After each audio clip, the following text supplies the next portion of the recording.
What's up, guys? I hope you had a fantastic football Sunday. I know I sure didn't. No, I'm kidding. I always enjoy football Sunday. But my team sucks. JP26 for the studio. What's the deal lately? To the same storylines we go.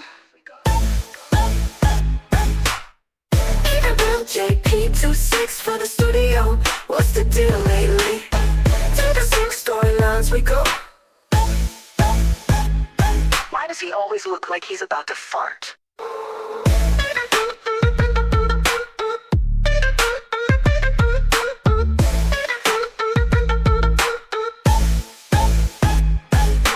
I'm probably gonna go on a rant. That's probably gonna happen. But there's a lot of good stuff to go over too. So I don't want you guys to think that this is gonna be a negative episode. We're always gonna have fun. You know what I mean? Are you sure about that? I go through the 6 storylines of football that caught my eye, and I tell you guys my thoughts. I condense Sunday football into 6 storylines for y'all that matter to me, and then I shoot it to you. You know, that's really the goal here. We're trying to condense the information and feed it to you, like I'm a mama bird throwing up in her baby's mouths. Within moments, a ritual begins that will play out every day for the next 2 months. Dad brings in a fresh fish. Mom tears tender pieces of it and delicately feeds the hungry new mouth. So essentially, I'm the mama bird and I am throwing my information up into your mouth. So, metaphorically. But soon, everyone's exhausted by the whole thing. But anyway, so what are the 6 storylines? What's the number 6 storyline going to be? Let's go ahead and start it off. Let me introduce you to Brian Thomas Jr. On third down, there's Brian Thomas. Can he take it in? Yes, he can. That's a touchdown, Jacksonville. Or as the folks over there in Duval call him, BTJ. He's a stud, man. There's no doubt about that. I'm gonna go through this whole thing, and there's gonna be some things in here that not everybody's gonna like. All right, that's the way it is. Okay, especially on the internet. You fucking crazy, man. You sound insane. Do you realize that? You should be medicated. All right, you guys know how that goes. But we do need to put some respect on this man's name. He is clearly a number 1 alpha receiver in this league. It reminds me a lot of the situation where you had Jamar Chase and then Justin Jefferson coming out of LSU. Now you have the next wave of those kind of guys coming out with Neighbors and Thomas. Are Neighbors and Thomas going to be able to get to that level that Chase and Jefferson are on right now? That's tough ask. That's a tough ask. But certainly they're doing everything they can to put themselves in that conversation. If you guys have been watching the show, I have done a storyline before on Malik Neighbors and his dominance. But this guy has now catapulted himself into that alpha role as a receiver in the NFL. When you talk about talent, he's 6'4" and he runs a 4.32. You've got to have size, reach, length. You've got to have some attributes. He's clearly got the physical traits, and now the statistics are backing it up. He's putting up the numbers. The more the Jaguars have involved him this year, the better off that they have been. So while the Jaguar season certainly hasn't gone how any of the Jaguars fans wanted, I think that what Jaguars fans are taking away from this year is, hey, we got a fucking guy. We got a number 1 out there at receiver now, and we know that. So I mentioned that there's going to be some stuff that people didn't like to hear in this, and that's going to happen now. There's going to be probably some Vikings fans that are going to get upset, and probably also some Jaguars fans that are going to get upset because of the fact that I'm going to say what I'm going to say. But just remember, I always call it how I see it. All right? No bias. Can I be wrong? Yes, I could be wrong. But I am going to tell you guys how I see it. And just like I've been pretty adamant that Chase and Jefferson are 1 and 1A, but I gave the slight edge to Jamar Chase, like a hair. And I know a lot of Vikings fans don't like that, but that to me, when I watch them, I see a guy who's slightly just, if you made me pick, right? It's not a disrespect to either of them, but somebody has to be better if you go down all the way to the minute details. Now, there's going to be things that he's better at, things that he's better at, and all, we can kind of play that game. But if you actually want to talk about, is there one guy you'd rather have than another, I think you can always make a pick, right? What does that have to do with anything? No. He's got a point. There's a lot of Jaguars fans now that are starting to say that they think that Brian Thomas Jr. is better than Malik Nabers. I don't think the conversation is all that productive to begin with, but it's interesting. So let's talk about it, right? I think that Malik Nabers is better. That's my opinion. I think that he's gotten thrust into a situation that's much worse than Brian Thomas Jr. as far as a passing situation is concerned. Say what you want about the Jacksonville Jaguars and their bad season, but they can put up passing yards. Like, they have the ability to do that. It's not as if Mac Jones wasn't somebody who was highly touted coming out of college or hasn't had productive seasons in the NFL. He's absolutely done that. Now juxtapose that with the Giants situation, where Daniel Jones, another guy like Mac Jones who has a first-round talent, him and Malik early in the year, he was able to get Malik some production. That started falling off, as did Daniel Jones. Well, I mean, I'd say, football is a team game, certainly, but the quarterback is a big piece of that, and I understand that. And for my part and my piece of it, I take responsibility. And as we know how that ended with Daniel Jones leaving the team. And since Daniel Jones has left the team, it's not as if their passing situation has gotten better. It's actually gotten far worse. They've gotten more injuries along their team, less guys around Malik to be able to help. And so I think that you are going to see a type of season where probably Brian Thomas Jr.'s statistics are going to end up better than Malik's.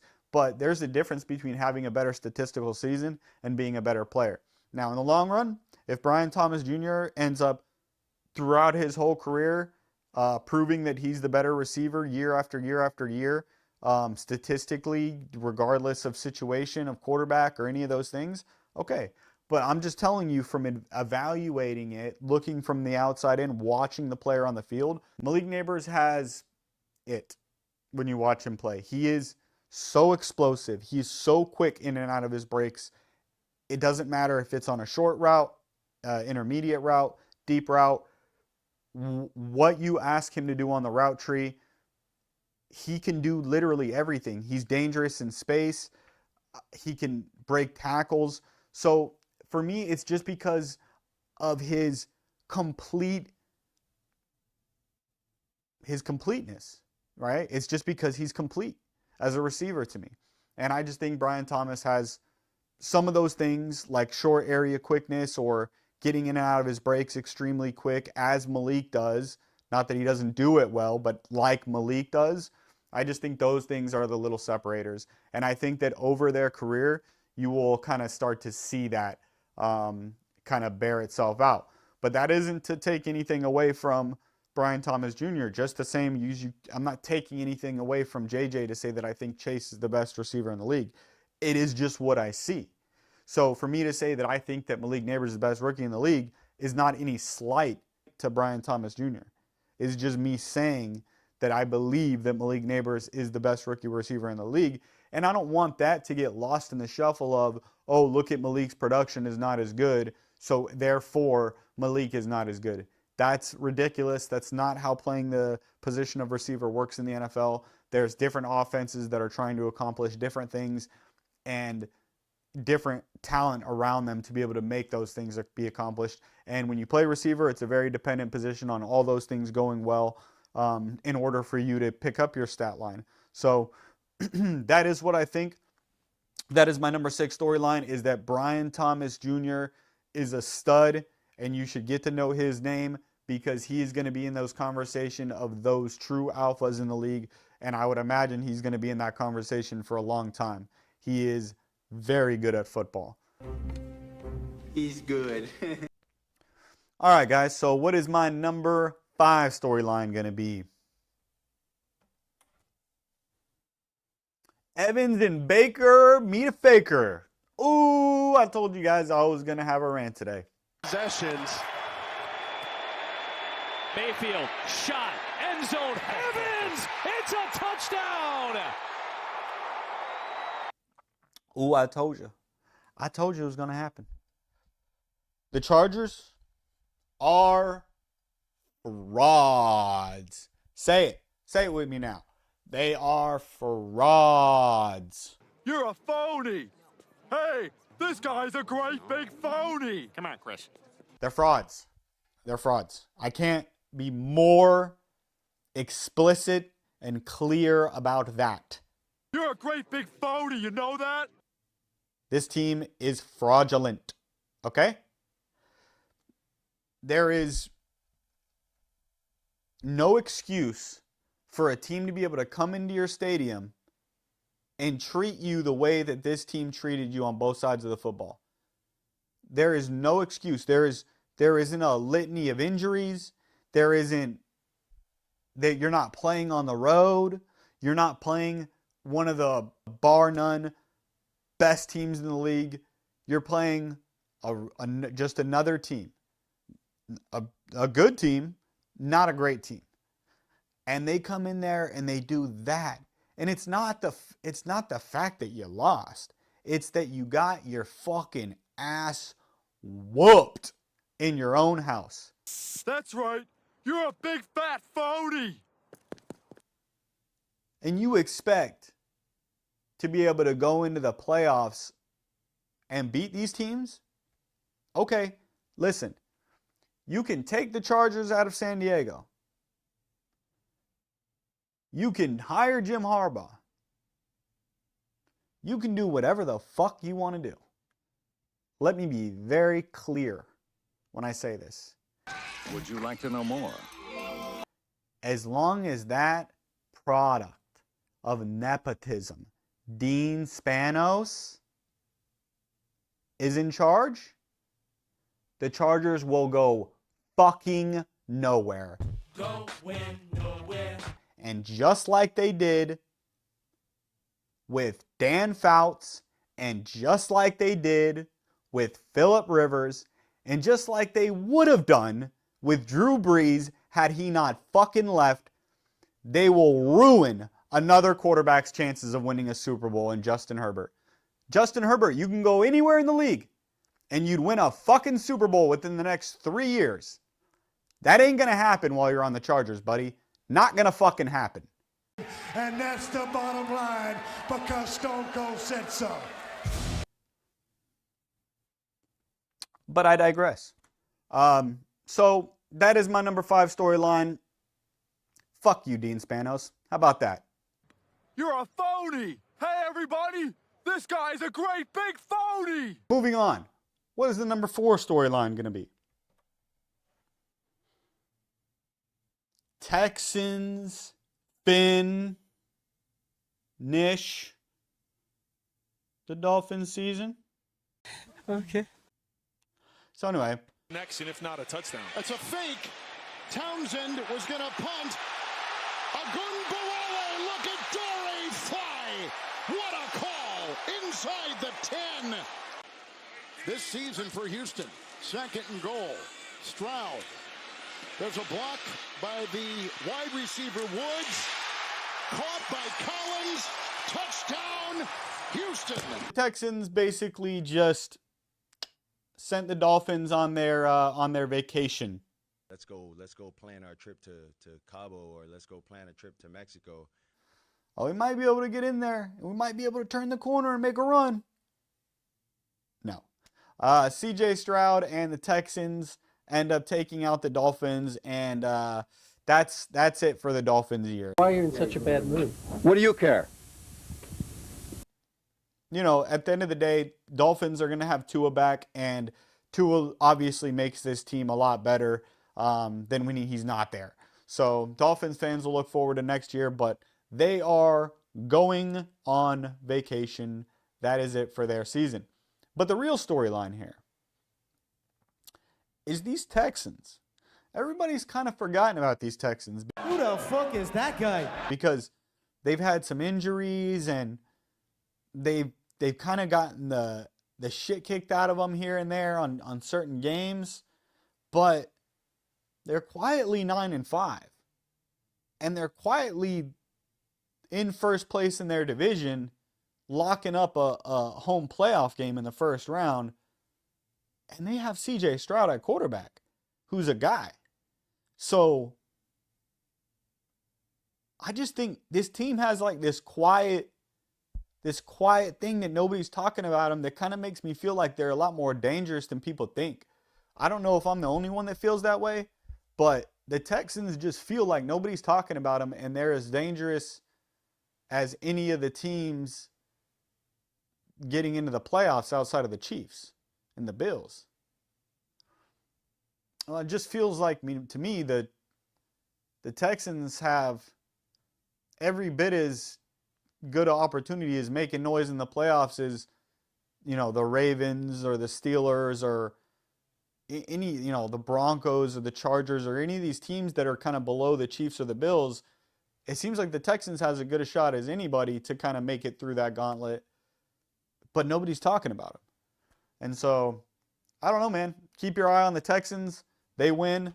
They've, I believe they've won 2 games in a row now. Oh, scary. Oh, shiver my timbers. Shut up, man. Teams that usually go win the Super Bowl kind of get hot at the right time. And if they can go ahead and string a couple more together to end the year, everybody's going to be talking about how hot they are going into the playoffs. So keep your eye on these Texans. Very, very on the low. What do you mean by that? Low-key dangerous. Very low-key dangerous. But what is my number 3 storyline going to be from NFL Week 15? Jacobs at the bottom on the right. Love looking inside. It is caught by Dobbs. Romeo Dobbs to the end zone. Packers back in the end zone. Jordan Love and the Packers are white hot because they wore the white uniforms, No, yeah, we got it. Hey, in all seriousness, though, those white uniforms are fire. I'm going to be honest with you. I look at them and I'm like, I'll fucking come on these walls. I'll come on the fucking cabinets, on the fucking furniture. I'll come everywhere. I get a little sweaty. You know what I mean? Because they're that good. That's pretty good. All right, those uniforms are beautiful to look at. I like it. My eyes like it a lot, Packers. If you want to wear those more often, that'd be fine with me. Wouldn't mind that at all. However, that's not exactly what I mean when I say white hot, although it does play well into the uniforms. This team is actually really good. The Packers and the Seahawks were kind of like right next to each other in the standings in the NFC, and it almost makes you think that these two teams were like on each other's level, right? Because their standings were so similar. And then you see them play, and not only do you see them play, but it's the Packers going into Seattle and bringing their 12th man and making it loud in Seattle on the Seattle fans, which had to be crazy for them. But they go in there and they beat the Seahawks down at their stadium. They beat them down in their house. And it's a little wider than the records would indicate. Well, why would that be? Well, the Packers play in a gauntlet. They're playing in the NFC North. You got the Lions and you got the Vikings in the same division. And I think there's another team in the division or something. Maybe. I don't know. Poor Bears fans. I guess that's what I'm saying, Brooksy. You get that through your head? I guess so. Yeah. I mean, it's kind of a waste of time. Well, then get the fuck out of here then. I am. Okay, see ya. Next question. One of the reasons why I think that this Packers team can actually go on a run once they get to the playoffs is they're complete. They can do it in all phases. They have weapons. They have a quarterback. They even have a good backup quarterback. They have a well-built offensive line. Their defense is well built throughout. It just seems like they've done a really good job of compiling talent at every position, and so they're pretty loaded everywhere, right? They kind of, to me, feel like the 49ers of these last couple years, well, you know, a lot of people still look at the 49ers with their talent and they assume that they have this team. But it's like, if you look at the Packers and the weapons they have, it's like Josh Jacobs. What? Romeo Doubs. What? Christian Watson. What? Tucker Kraft. What? Luke Musgrave. I didn't even mention Jayden Reed yet. Give me a hell yeah! These guys just have a lot of playmakers. And defensively, they got studs too. And they're well built. You know, they're built from the inside out. And then they got guys on the back end that take advantage and can get their hands on the football, like Xavier McKinney.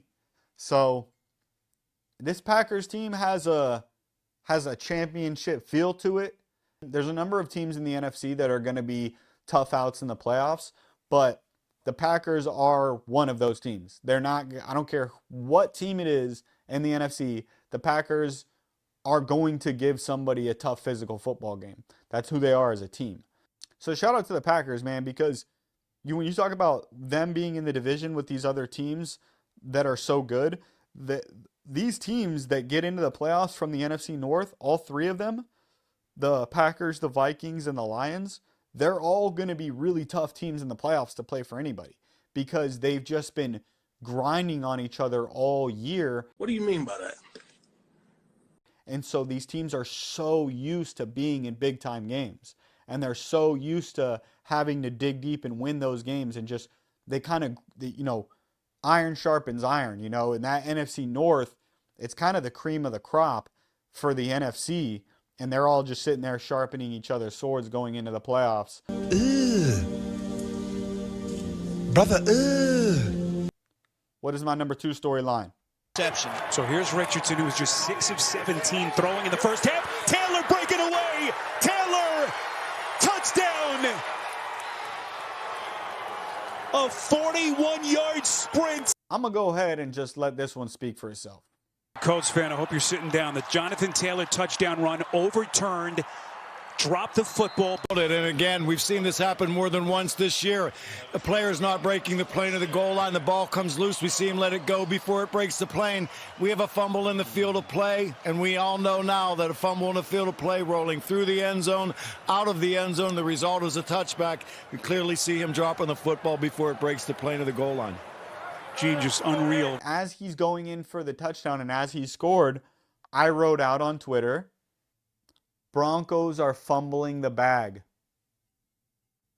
That's ironic. Yeah, well, the fumble ended up happening. That's for sure. So Jonathan Taylor ends up fumbling. How many times we're going to see this? I have no clue.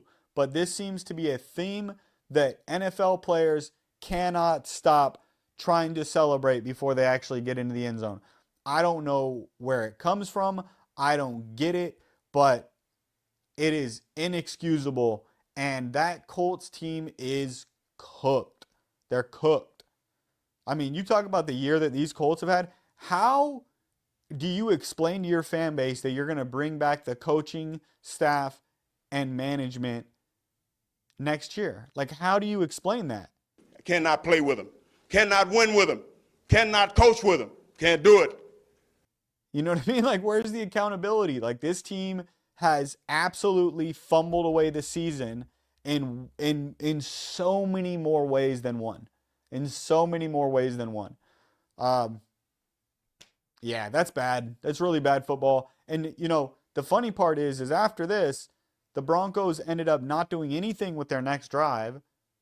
And then the Colts go off and end up just turnovers and bad plays, and they end up getting the shit kicked out of them. It wasn't even close by the end of the game. Half, we just got our ass totally kicked. We couldn't do diddly poo. It's bad football. The Colts season, you can call that a wrap. Broncos are red hot going into the playoffs. They just passed up the Chargers for the wild card spot, for the second wild card spot in the AFC, and they might make a run at the first wild card spot with the way they're playing right now. So the Colts fumble it away, literally, and the Broncos end up winning the game. And if you're a Colts fan today, I don't know how you say to yourself, I'm spending any money on this team. I'm going to go support them. when they're performing like this, right? It's one thing to lose. It's another thing to embarrass your franchise. You're embarrassing your fan base in more ways than one this year. You embarrass me. What is the number one storyline going to be? To the left. He is big. And it's Allen easily going in, hopping home for the touchdown. Josh Allen and the Bills expose the limping Lions. And guess what, guys? This is something that we have talked about for the past few weeks, a month. How long are the Lions going to keep getting away with all their injuries? How long are they going to keep getting away with all their injuries? How long does this last? Well, we just saw what happened to them against the Bills, and they got absolutely shredded. Now, granted, the Bills' offense is on a historic run, and Josh Allen is playing absolutely out of his freaking mind. Where is my mind? Where is my mind? They're also coming off against a pretty close loss to the Rams, and I'm sure that they felt a sense of urgency to get that one back. And so they ended up doing that. But at the end of the day, as much as this looked great for Josh Allen, I know he's great. As much as this made the Bills look like they can beat any of the best teams in the league, I already knew that. What I didn't know is how the Lions were going to look against the Bills. And they made it close. Their offense looked really good. But based off how the Bills played against the Rams, I don't think anybody is accusing the Bills' defense as being one of the best in the league right now either. So what I saw here was two of the best offensive football teams in the NFL playing against two of the most overrated defenses in the NFL. That's what I saw. And it's not the Lions' fault. The amount of injuries that they've had, it's understandable. But it doesn't take away from the fact that it is the case. You shut your mouth when you're talking to me. And I think that because everybody likes the Lions story so much, and everybody really wants them to win because Dan Campbell is a likable guy and Jared Goff has that likable trait to him to where he was the castaway, and so you're kind of rooting for him. And Wilson! I'm sorry! I'm sorry, Wilson! a lot of these Lions kind of have a similar story to like that, so they're an easy team to root for. But the reality of the situation is their defense is getting shredded with injuries. And I would not be shocked if they made an exit in the first round of the playoffs. I've been thinking about you all the time. You know, that's where their defense is at right now. So I hope I'm wrong, because I like the Lions story as much as anybody, but that is what it feels like looking at their team going to the playoffs. Also, this is a big deal because, you know, I didn't bring this up earlier in my top 6 storylines because I really wanted to touch on all those other 5, and I figured that I could kind of wrap everything up all in this one storyline here.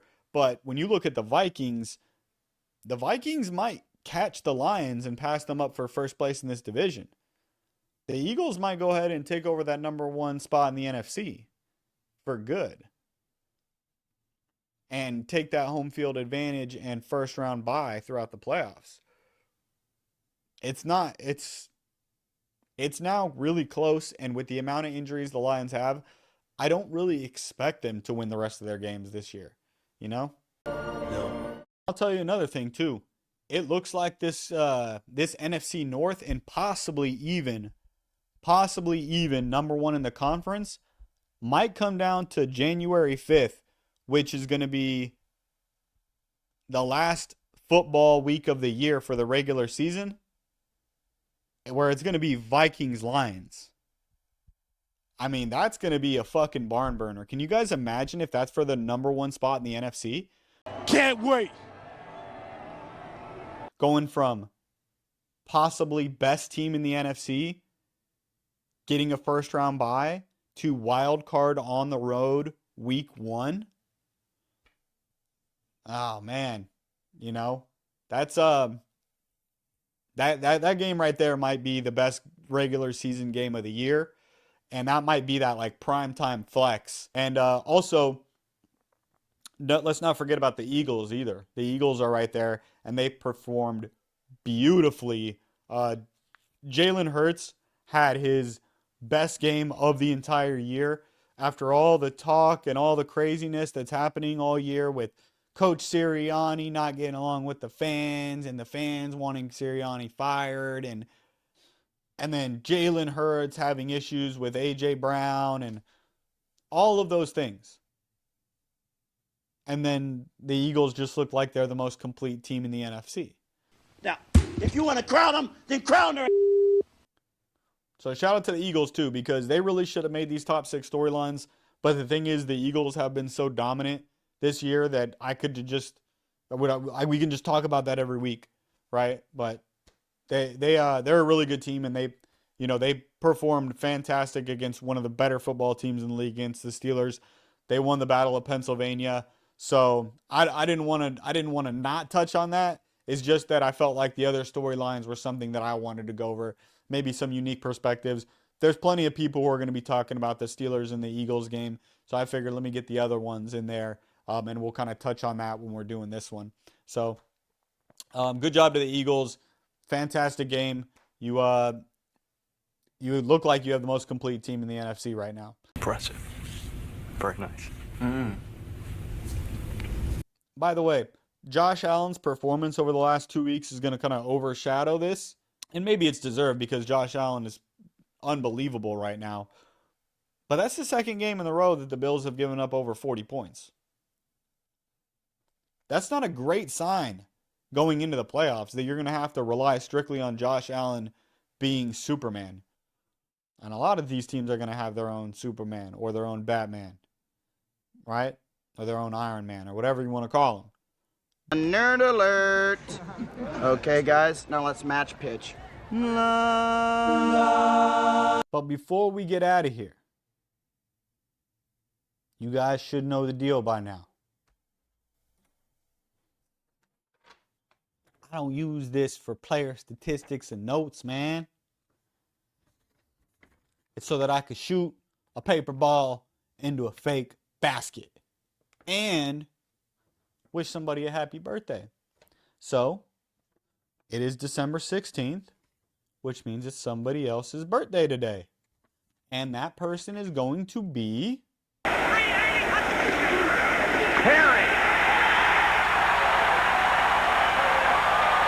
That one registered 3.8. The Fridge. William Refrigerator Perry. Which means we have a Fridge quote. And it's his birthday. So let's bring up the basket.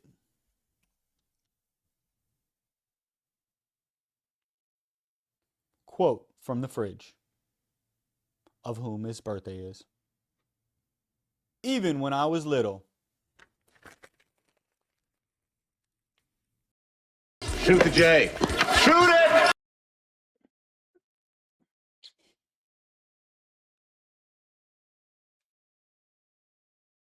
I was big! JP26 for the studio. What's the deal lately? To the same storylines we go.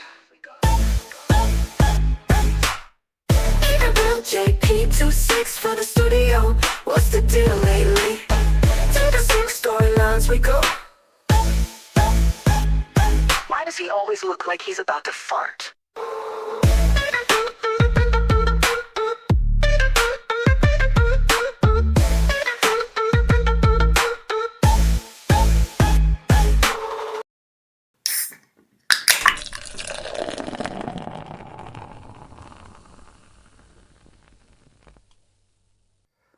What's up, guys? I hope you guys had a fantastic blah, blah, blah, blah, blah.